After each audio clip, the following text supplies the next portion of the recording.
there. It's only 9 o'clock for me. I am in the Bay Area, actually in Alameda, and I am so honored to be with everyone this evening. Again, my name is Randi, and I use she, her pronouns, and I'm going to just jump in and start sharing my screen with y'all, and we're going to go from there. Sound good? Okay. Let's see here. Where's the share screen? I do this every day, and yet some days the buttons like to disappear. Okay, we're here, y'all. So my name is Randi. I use she, her pronouns, and this is the LGBTQ language and inclusion. So today, some of our main goals that we're going to be just kind of talking about is to learn basic LGBTQ terms and concepts, so we are all on the same page. Discuss ways in which we can be inclusive and welcoming, and get any questions that you may have answered.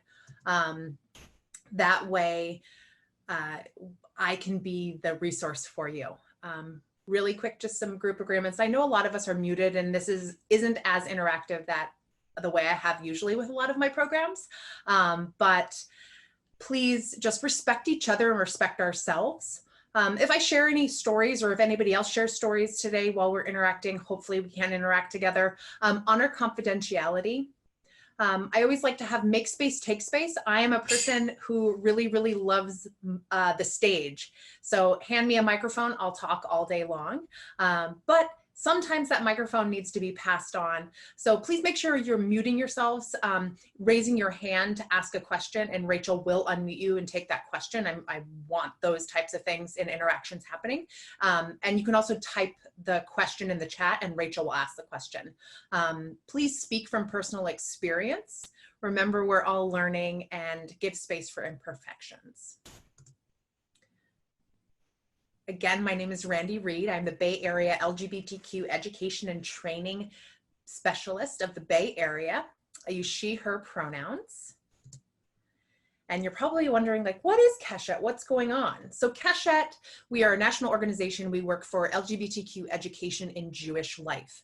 So basically, my role here in the Bay Area, along with my colleagues' roles in Minneapolis, in New York City, in Boston, in Chicago, we work for LGBTQ inclusion in Jewish life. So we go into any number of Jewish organizations or Jewish spaces to help support them to be inclusive, whether it's working on gender neutral bathrooms, or working towards policy change and making sure that everyone is welcome when they walk through that organization's doors.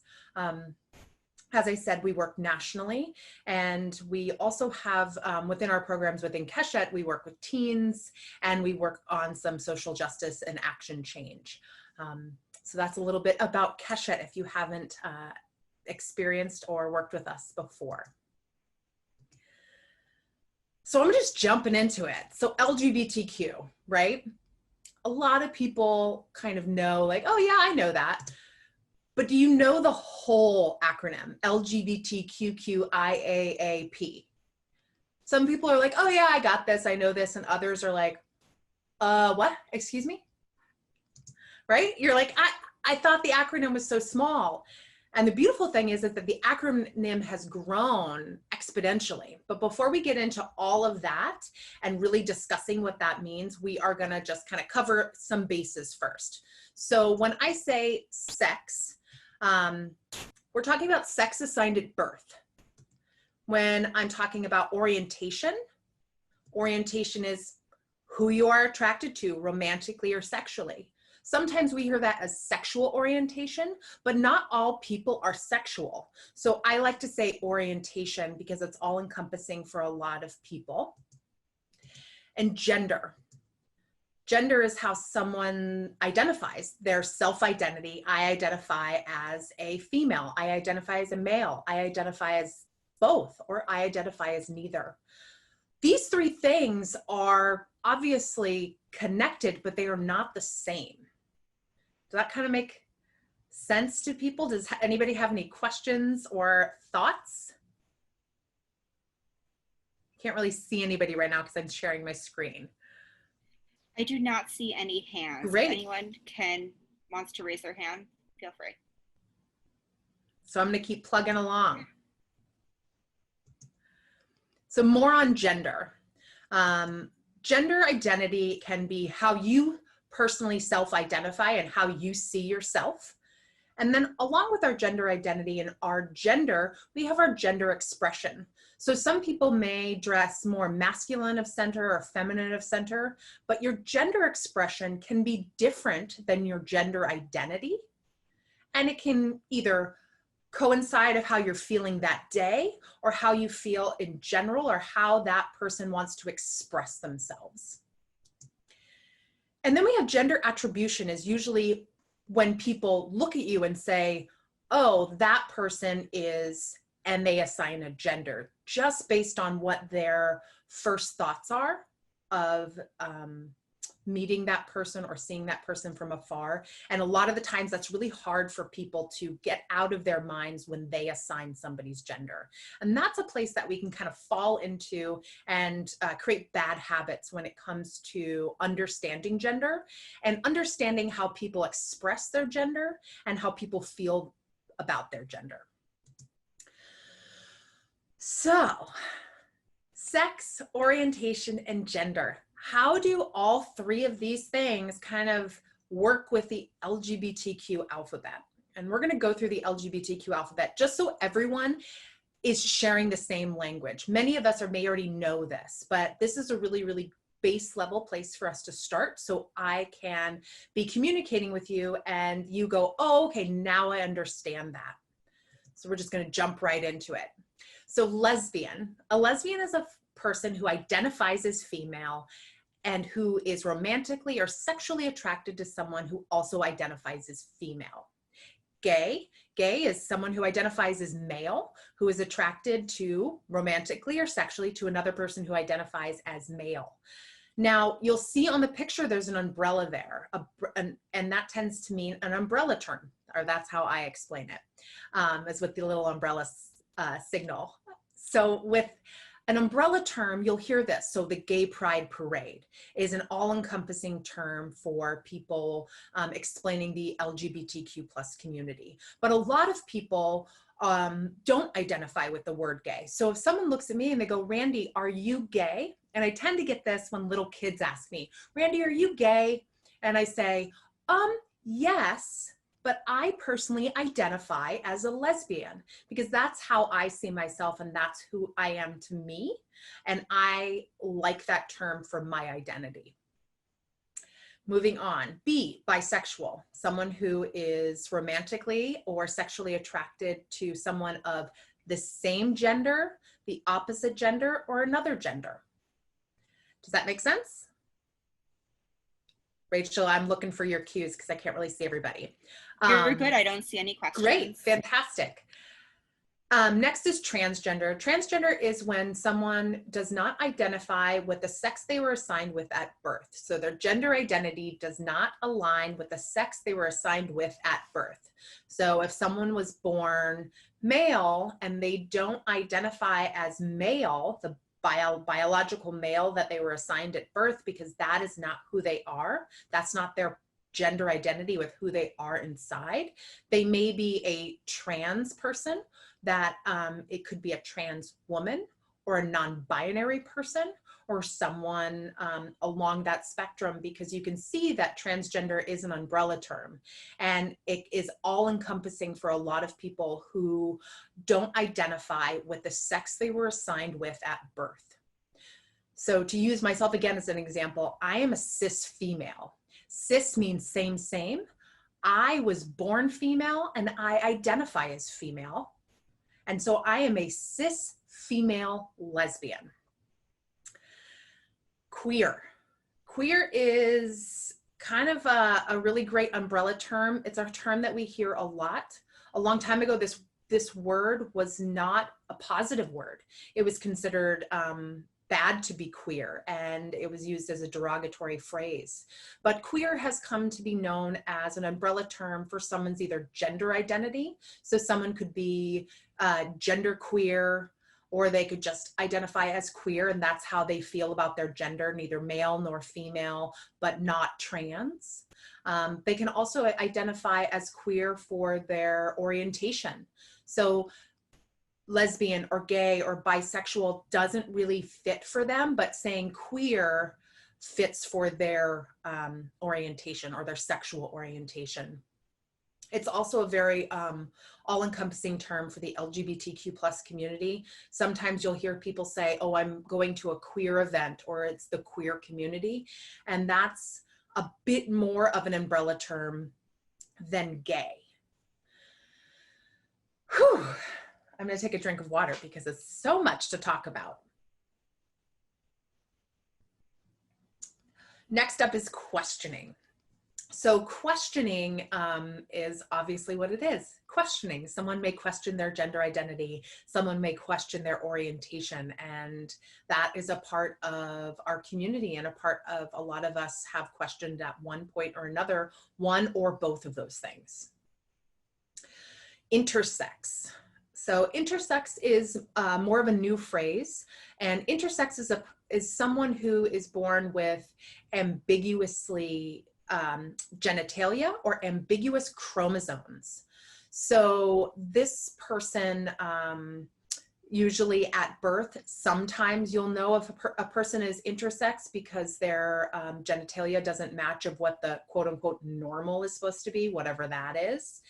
But also someone who's intersex may never know that they're intersex because chromosomally or hormone-wise inside their body, they may have never known until possibly puberty or later on in life when maybe genetic testing is done or they're trying to have a family, and it may come about that they find out they're an intersex person. An old phrase that should never be used for someone who is intersex is hermaphrodite. That is an old medical phrase and a phrase that is not respectable to the intersex community. So just FYI, please don't ever use that phrase. Are y'all still with me? How y'all feeling? Any questions or comments or thoughts? Not seeing anything yet. That's fine. Okay, moving on. So we've got the first part of the acronym down. Next part of the acronym. Asexual. An asexual person is a person who doesn't engage in a sexual relationship with another person. That doesn't mean someone who's asexual or the ace community doesn't want to have a relationship or a close connection with someone, but they are not interested typically in a sexual relationship. The other A in this acronym is ally. And an ally, I typically ask my community as we're talking about this and going through these acronyms, because I'm usually in a big room with different people, and I always ask what an ally is. And before the pandemic and before we all sheltered in place, I was working with 6th, 7th, and 8th graders at a day school here in the San Francisco Bay Area. And I always ask the 6th graders and 7th graders and the 8th graders, what is an ally? And they can give me the textbook phrase of what an ally is, but I had one student say to me, Randi, it's a teammate. And I went, okay, explain that to me. They said, Randi, it's a teammate because you have to be there for your teammates. You're all on the same team. And they explained it so well that that is what an ally is. And a lot of the times in the LGBTQ community, we feel that the A for ally shouldn't be in the acronym. And I feel like that does a disservice to a lot of people, because sometimes when an ally is there to support you with your gender identity, your orientation, who you are and who you love is so important. And if that ally can be there to support that, it's a big piece. Sometimes it's really, really helpful and possibly the safest place for someone to say, I'm not LGBTQ, or I'm not gay, or I'm not a lesbian, I'm an ally. Because that's the safest place for them to be supportive, but not out.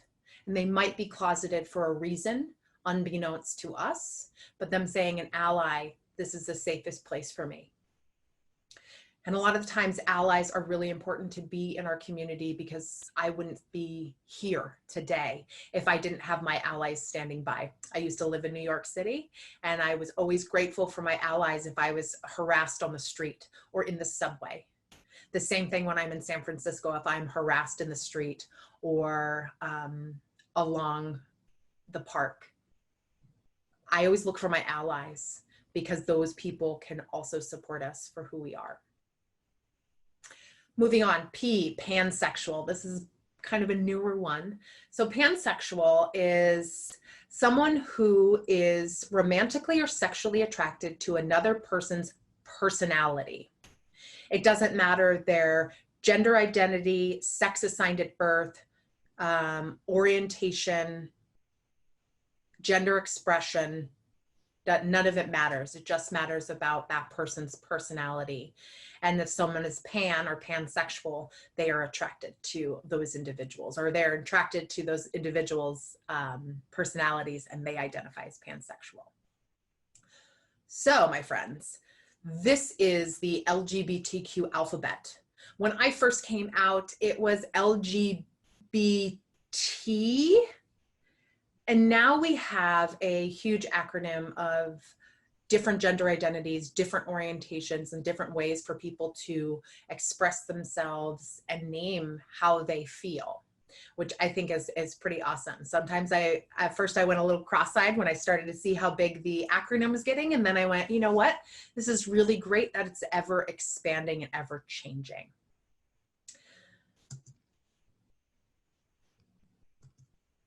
So I want you to keep in mind, because I know that was a lot to take in, and it's like, Randi, how do I do this? How do I understand what every single letter means in the acronym, and how do I go from there? So this is a really easy way.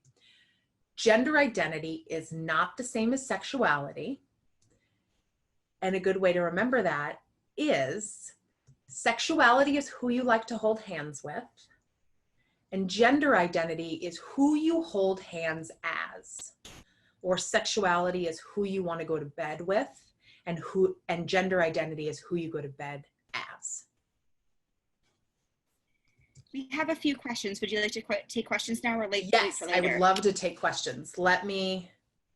Yes.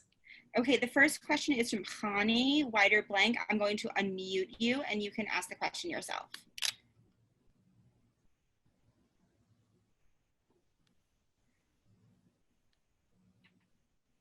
See, are you able to? It's giving me a little issue. While we figure that out, we have a question from Dan, which is, what did the red heart mean in I got it. Oh, you got it? Okay. Yeah. Hi, Randi. I've been identifying as a lesbian since I was 18, and I'm 35 now.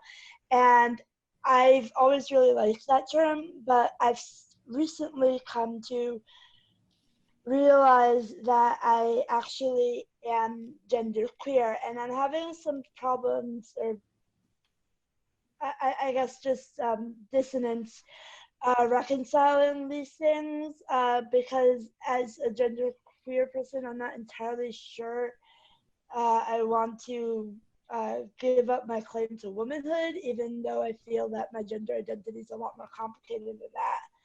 And I also don't want to give up my claim to being a lesbian, even though I feel because that's my community, even though it doesn't meet the technical definition anymore. And I'm wondering if you can help clarify or reconcile these things.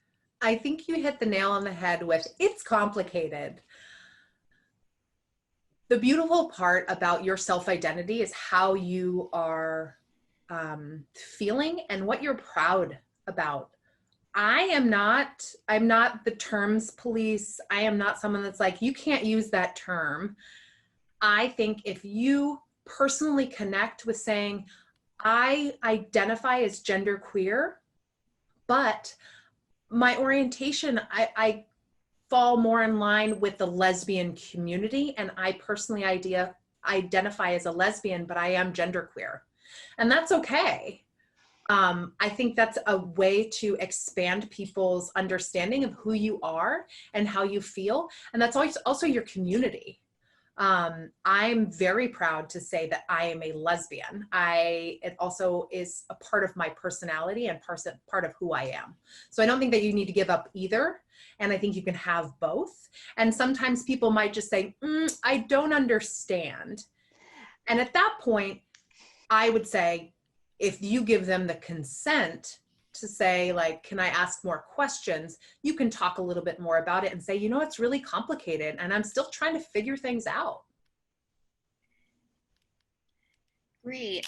So the next question is, what did the red heart mean in queer?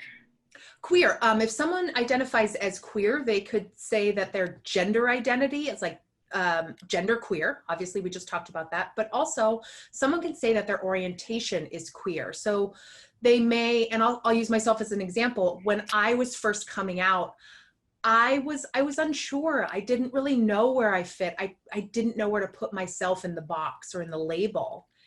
And I was like, I think I'm gay. And lesbian was a really scary word for me at that point in my life. And queer felt really nice to say. It didn't really put me in any other box. It was a little fluid for me. And that sometimes can be helpful for someone's sexual orientation or their orientation to say, I'm queer. It can be a little bit more fluid or more open-ended. Does that make sense? Great. And then our next question is from Nathaniel, who will ask the question themselves. All right. So I was looking at your last slide that had the word ally. Basically, I'm trying to phrase this. I'm trying to put it with the acronym in LGBTQ and the other words, but how would you know if an ally is someone of the same sex of you, or not? How would you know? Would you consider ally as part of the LGBTQ if they're from the opposite sex? Because usually I would think that from a lot of LGBTQ, a lot of the ways you would identify yourself would be through same sex. You get what I'm saying?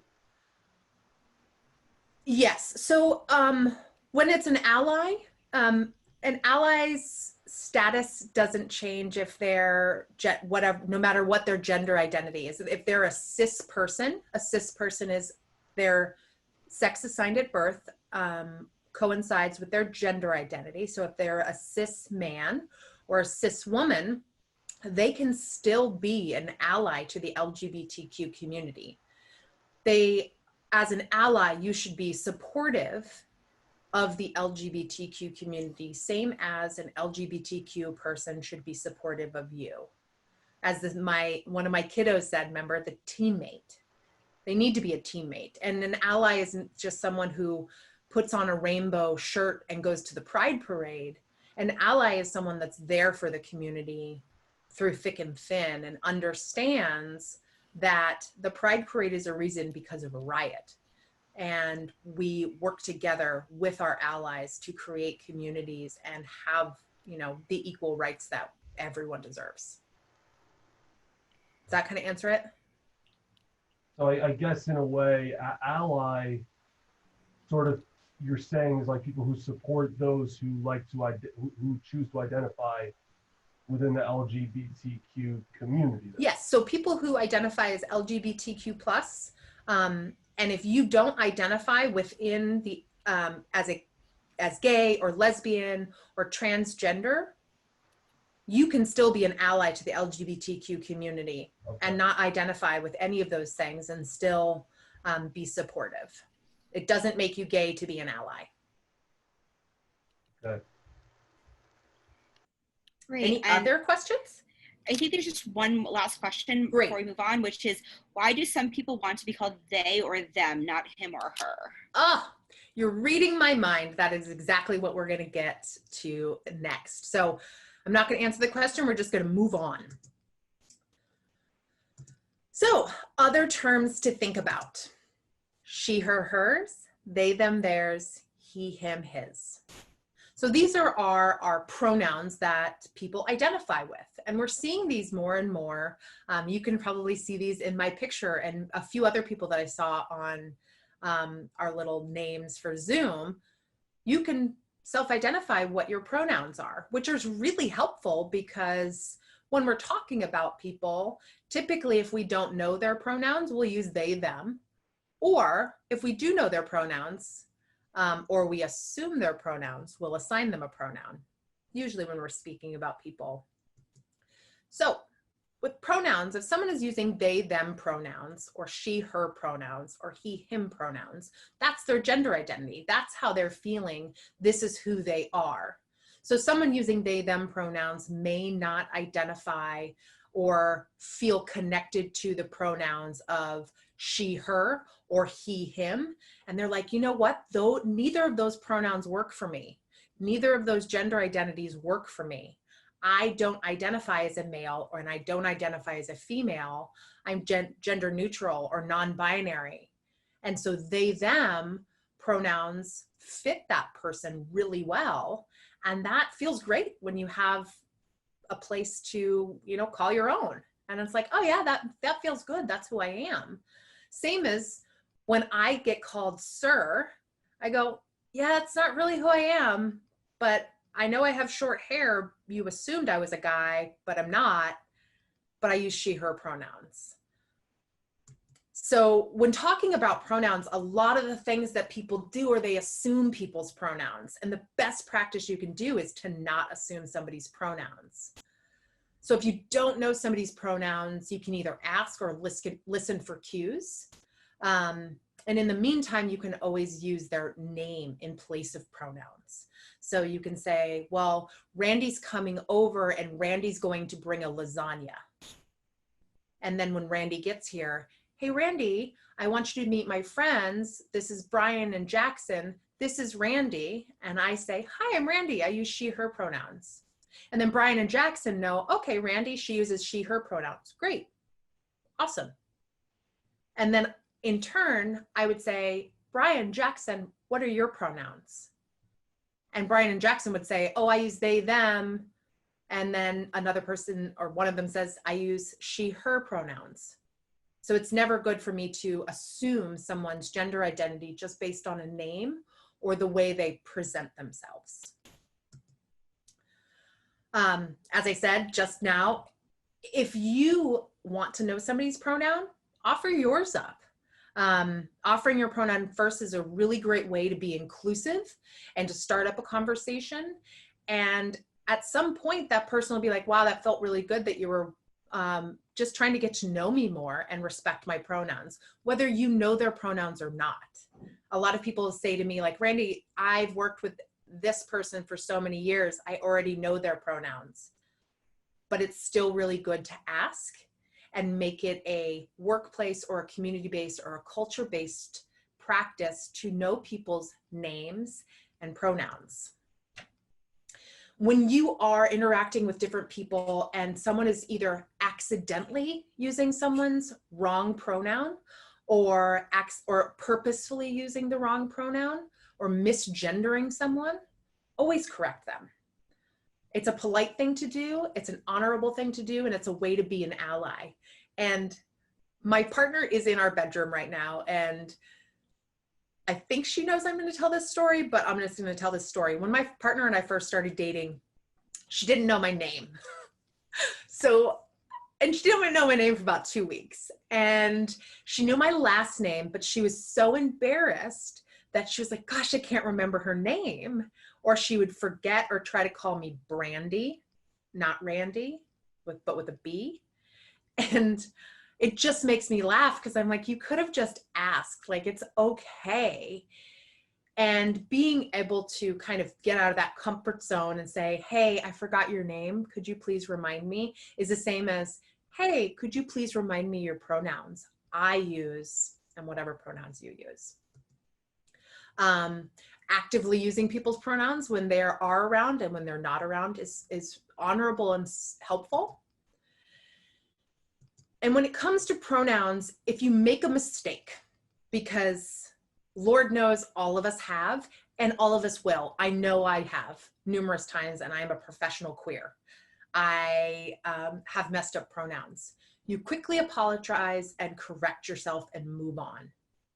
A lot of times I hear, I can't get with this they, them thing. It's not proper grammar. Not true. They, them is a proper pronoun. They, them has been used for many, many centuries as proper language to refer to other people or one person. And one of the things that I want you to remember is if someone is being told over and over again, wow, it's just so hard to like think about your pronoun. It's like really difficult for me to remember. What you're really saying to that person is, wow, you're an inconvenience. And that's not okay. I don't think that is part of how we should treat other people. And if someone is being told that they're an inconvenience over and over again daily, which I know many of my friends who use they, them pronouns, who identify as non-binary or transgender, and they're told daily, you don't fit here, your pronouns are wrong, you don't look like I want you to look like, that is something that they're being told over and over again, especially with, ugh, I just don't get these pronoun things, and so forth. Another thing to remember is mistakes are proof you are trying. It's okay to make mistakes. Everyone's going to make mistakes. My partner didn't know my name. It's okay to make mistakes, but to say, hey, I need either a reminder or could you help me? And asking that person saying, could you help me understand, is more honorable than making a hurtful mistake over and over again. I'm going to pause. Any questions, thoughts, comments, concerns? We have a few questions in the chat, which I'll ask. One person Great. says, so would you say they're cisgender, transgender, and non-binary? On a short list, a lot of people for gender identity will say within the transgender community, it's an umbrella term. So a lot of people's gender identity is up for their own interpretation. So someone may identify as a non-binary person, and their friend may also say, oh, I'm non-binary also, and it may not mean the same exact thing or the same exact definition, the same as Judaism. Someone says, oh, I'm Jewish. Oh, I'm Jewish too. That's totally different. They will not have the same carbon copy of how they identify as Jewish. Great. Next, I'm going to unmute Marit, who can ask their own question. Great. Marit, you should be able to speak now. Hi. Hi. So I was gonna say, this is sort of a question sort of thing.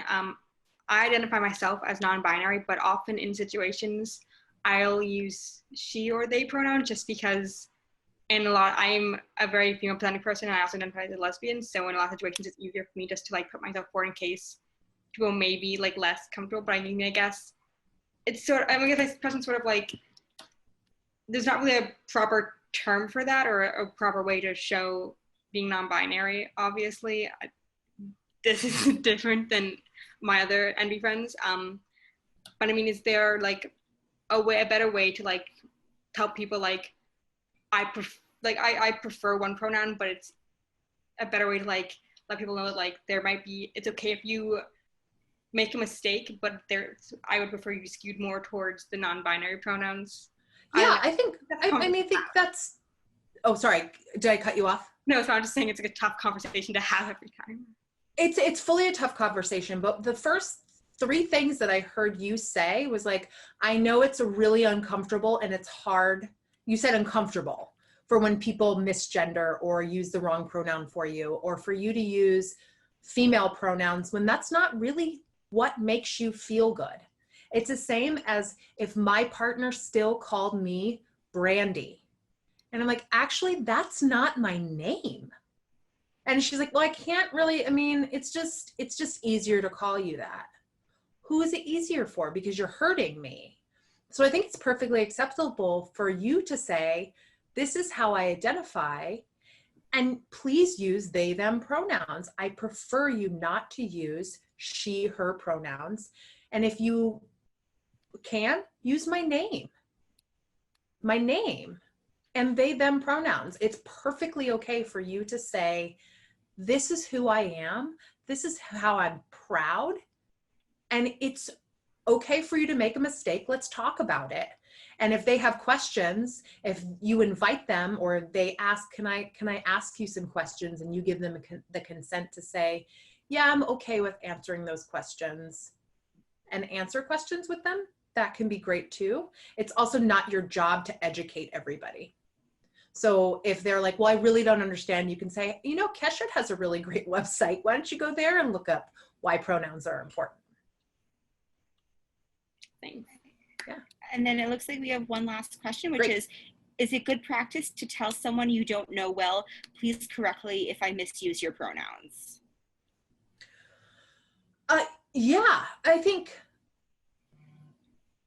the best of practice, if you don't know someone, if you don't know them very well, you first say, hi, my name is, and these are my pronouns, and they introduce themselves. And if they don't give you the pronouns, you can say, would you mind telling me what pronouns you use? Because that way you're opening the door of, wow, you're being inclusive, you're being respectful. And if someone maybe changes pronouns, you've met them and they actually come out to you later and say, actually, I use these pronouns. Could you use those?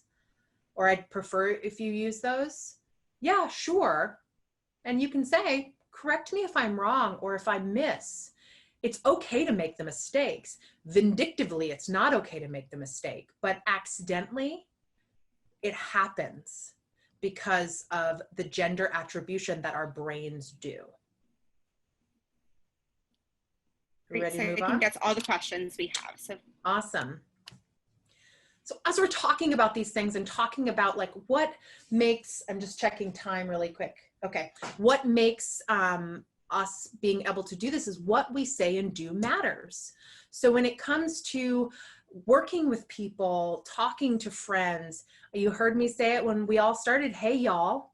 One of the biggest things that I hear all the time is, hey guys, be quiet, or guys, we're doing this over here. And I always say, you know what, I'm not a guy. So that makes me less likely to listen. And for someone who doesn't identify as a guy or is struggling with their gender identity and they're consistently called a guy over and over again, that can be harmful. So in order to possibly not be harmful, go with gender neutral. All y'all, greetings to others. Hi friends, good morning folks. Hi everyone. How are y'all doing? B'nai mitzvahs.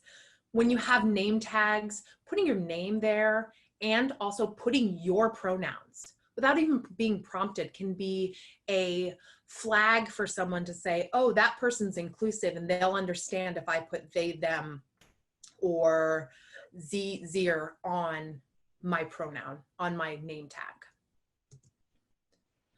And then usually I get to this point if people are like, oh my gosh, Randi, why are there so many labels? I just don't get it. Can't a human be a human and we just get all over it, right? I hear this constantly and I get it. It can be a lot. Self-identity and self-esteem are closely related in development and a strong sense of identity. It feels good to say, this is who I am and I'm proud of it, right? It affects both your mental health, your behavior, and how you relate to other people. And I say this is why it matters. Did you know that LGBTQ youth are 120% more likely to experience homelessness? And when I say homelessness, I mean living on the streets, living in encampments, living in hotel rooms, living in cars, living on friends' couches, not living in a permanent residence. So LGBTQ youth are 120% more likely to experience homelessness. And we go, what? Excuse me? Why is that? And typically it's family conflict is the most common cause of youth homelessness, and lack of community. So for an LGBTQ youth who comes out to their family and they say, you can't be that way, get out, or we don't believe you, you're too young. That person leaves home, maybe is forced out of their home because of violence, forced out of their home because of abuse, or forced out of their home because their family doesn't want them anymore. And then they don't have a community to go to. So lack of community, their church, their synagogue, their community center, their school, people like that are not supporting them. Those are the two biggest reasons of why most LGBTQ youth are homeless. Other reasons is aged out of foster care. It's very difficult for LGBTQ youth to be adopted, abuse in the home, and family poverty. So there's a lot of these reasons of why these youth are homeless. And so I look at it as a label couldn't be, some people go, that's not that important. But for an LGBTQ youth who has been told, you're an inconvenience, I don't want you in my home, nobody wants you in this community, etc., for you to honor someone and say, hi, what's your name? What's your pronoun? And you honor that chosen name possibly and that pronoun, that can be life-changing for youth and for adults. And I get very passionate about this because this is something that I see within our Jewish communities, that we should be caring for one another. Within our Jewish values, that is what we're supposed to be doing. Big deep breath. So then I get, at this point, a lot of the times, okay, Randi, what should we do? I understand we need to use pronouns. I understand people's identities. What should we do? And I always come to this quote, how wonderful it is that nobody need wait a single moment before starting to improve the world. Anne Frank. Little things. I'm not asking you to fix everything overnight and tomorrow you are the pillar of perfect. Not asking you to do that. Actions and words, little things. So honoring all language and keeping in mind language, pronouns, chosen name, offer your pronouns in emails, introductions, program name tags, and on Zoom. You can change it the way you change your name. Avoiding gendered language. Hey guys, ladies and gentlemen.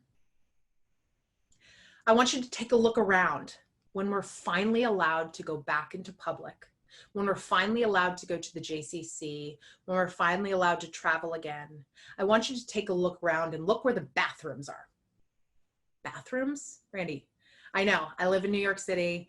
I'm always looking for a bathroom. At least that's what my experience was. I knew all the free bathrooms in Manhattan. It was a thing. But at the same time, for a transgender or gender nonconforming person, finding a bathroom can be one of the hardest parts of their day. Usually with transgender and gender nonconforming youth, they suffer from UTIs and dehydration because either they have to hold their urine all day long and not use the bathroom, or they just don't drink any type of liquid so that person doesn't have to use the bathroom, which is heartbreaking. So when you're out and about, hopefully soon, as long as we're safe, look for bathrooms. Are there gender neutral bathrooms here? Are there multi-stall bathrooms? Are they accessible? I know that in some of our workspaces, are there bathrooms like that? And knowing where those bathrooms are, or going to your favorite restaurant and knowing that there are gender neutral bathrooms, that can be life-saving for someone who's like, oh, thank goodness, I can go to the bathroom safely. And it's not just holding it all day or not drinking water. It's also a safety thing. For someone to be assaulted in a bathroom or told, you don't belong here, get out, can be the worst feeling in the world. Also, think about what makes your space safe and what makes you safe. Resources for those things, you can always email me. I work with quite a few colleagues with Keshet. I have quite a few colleagues in New York City, but you're always welcome to email me at Keshet. And Keshet has a really great resource library online with a lot of different things that you can learn, a lot of Torah, a lot of ways in which you can get involved with communities, learn and grow together, along with, and as I get to my next slide, public signs of allyship. So Keshet has some really great things that you can publicly share the way you are an ally. So you don't identify as LGBTQ, but you can still put up all of these things. You can still use your pronouns. I don't know if you can see the picture of her or the person in the see, did you hear me? I just assigned this person a gender without even asking them because I made an assumption. Pizza rolls, not gender roles. I love that. And as I said, we make mistakes. It happens, y'all. Keshet has some really great pride signs that you can print out and have up in your offices and in your windows. And for someone to see that, this can be a way of life or death. I always looked at it as, if I see a rainbow flag in a business, and I would do this consistently. I do this through San Francisco. I did this through Manhattan. Anywhere I go, if I saw a rainbow, I knew they were probably a safer space for me than a place without it. So these can be really, really great additions to ways in which you can be supportive of your community and your family and so forth. These are just really quick 10 ways to be a good ally. I won't read off all of them, but I would love to take, if we have any questions or comments or thoughts, and I will let y'all read kind of 10 ways to be a good ally. Someone has a question. What happens in fundamentally gendered languages like Hebrew or Spanish? Oh, goodness. I love this question. I can't change language. What some people are doing when it comes to gendered language, there are some people trying to adapt those languages to be gender neutral or inclusive, but also I understand that Hebrew is gendered. I understand that Spanish is gendered. I understand that French is gendered. And sometimes it's really great to be aware of that and say, I understand that this is gendered, and try to find the neutral ground, the, instead of bar a bot, b'nai, right? And so it's a lot harder to do, but people are making progress with those, the language, but like, I can't change a language. It's just not how it goes, but being aware of it is a really good asset. Sorry, I'm muted. I'm going to unmute Khani to ask a question himself. Great.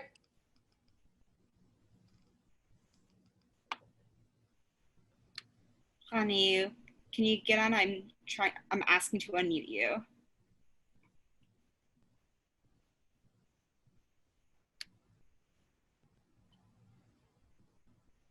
Yeah, sorry about that.